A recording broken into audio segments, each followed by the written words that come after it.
Well, I'd been covering the Congress for 10 or 12 years. I can't remember which is the best beat that I ever covered and the one that I like the most, because you still have this face-to-face contact with all of the newsmakers. You don't have to go through the PR people and all of that.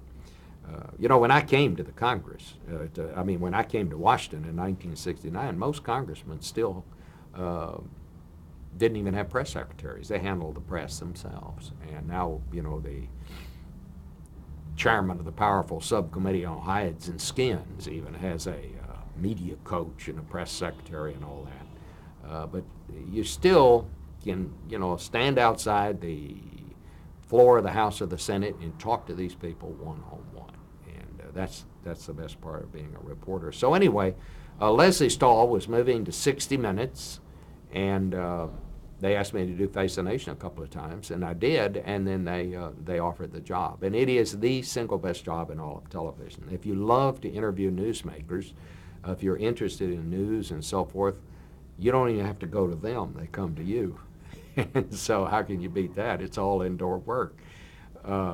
So I just love it, and it's a great challenge to me to trying to, get the key newsmakers and sit them down. We don't do much different than we did in 1954 when Frank Stanton decided to create this broadcast. The first guest, by the way, was none other than Joe McCarthy. And the format then, you had three reporters who questioned the newsmaker. Frank Stanton said the point is get the key person involved with the big story of the week and ask them questions. That's what we do. We don't have any bells and whistles to speak of. We just turn on the lights, sit them down, and ask them questions. And it has proven down through the years to be a very popular format. People talk about all these different changes in television news. I point out the two oldest programs on television, the ones that were there and are still there, are Meet the Press, which is about 7 years older than we are, and Face the Nation, which is 53 years old this year. We haven't changed Face the Nation much. I mean, we just literally sit people down, turn on the lights, and ask them questions. And that has proven to be a very popular format down through the years. The thing that I am proudest of is that with this 24-hour cable stuff, with the internet, Sunday mornings, and I don't mean just at CBS, but at ABC and at NBC, where they have shows like Face the Nation, it's a very different time period. You don't have all the food fights, you don't have all the shouting. Our talking heads are different. We give people a chance to say more than just one sentence before we interrupt them.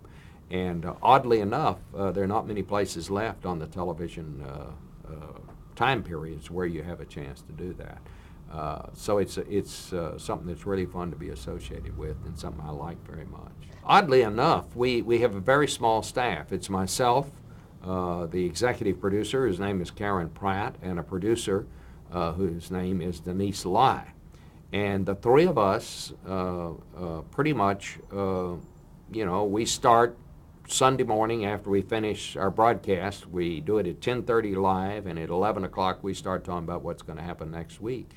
And we basically try to do what Frank Stanton tried to do 53 years ago when he put the program together and put the first one on the air. We try to find the key player in the key story and get them to our studio. Sometimes that'll be a politician, sometimes it'll be a candidate, sometimes it'll be a committee chairman. We just look for the guy or woman now, who's most involved in what we think is going to be the biggest story. And now that you have basically 5 Sunday shows, the maneuvering is more intense than ever. Are there any ground rules for the guests? Not really. I mean, we don't agree to not ask certain questions. We certainly don't ever give anybody the questions in advance. But these are all professionals, and it's very seldom that you'll surprise somebody with a question because they now have so many consultants and media coaches and things of that nature that it's hard to surprise anybody. But that's okay. We're not trying to get people to say something they didn't mean to say. We're trying to get them to say exactly what they mean. and then we ask them questions about that. And we think that's how you move the story forward.